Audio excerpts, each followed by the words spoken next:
কি ভাইজান দেখে কি মনে হচ্ছে অনেক দামি ডিভাইস? আরে না রে ভাই, এটার দাম অনলি 12,000 টাকা। 12,000 এবং 13,000 এইরকম দুইটা প্রাইস সেগমেন্টে আসছে, দুইটা ভ্যারিয়েন্টে। কথা বলছিলাম হেলিও 45 নিয়ে। হেলিও 45 এর ডিজাইনটা সত্যি মানে রিয়ার প্যানেলের ডিজাইনটা সত্যি বেশ সুন্দর।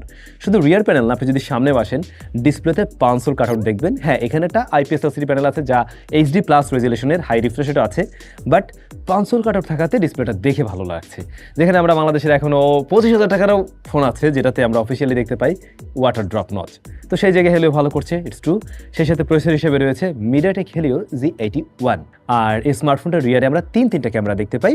তিনটা ক্যামেরার মাঝে মেইন মূলত একটাই, আর ফ্রন্ট ফেসিং ক্যামেরা যেটা এটা আবার 32 মেগাপিক্সেলের। এটাও কিন্তু এরকম প্রাইস সেগমেন্টে অবশ্যই ইউনিক। 32 মেগাপিক্সেল তো আমরা 12-13 হাজার টাকায় দেখি না সত্যি বলতে যেটা। সেই সাথে রয়েছে 5000 mAh ব্যাটারি অ্যান্ড 18 ওয়াটের চার্জিং সিস্টেম সাপোর্ট নেয় এই ডিভাইসটা। তো সব মিলে হেলিও 45 একটা গুছানো প্যাকেজ টাইপের। এটার ফুল রিভিউ খুব শীঘ্রই আসবে। স্পেশাল কোনো কিছু জানার থাকলে অবশ্যই কমেন্ট করে জানাবেন, বাট ইনিশিয়ালি আপনাদের কাছে কেমন লাগলো জেনে শুনে স্পেক ওয়াইজ কমেন্ট করে জানাতে পারেন।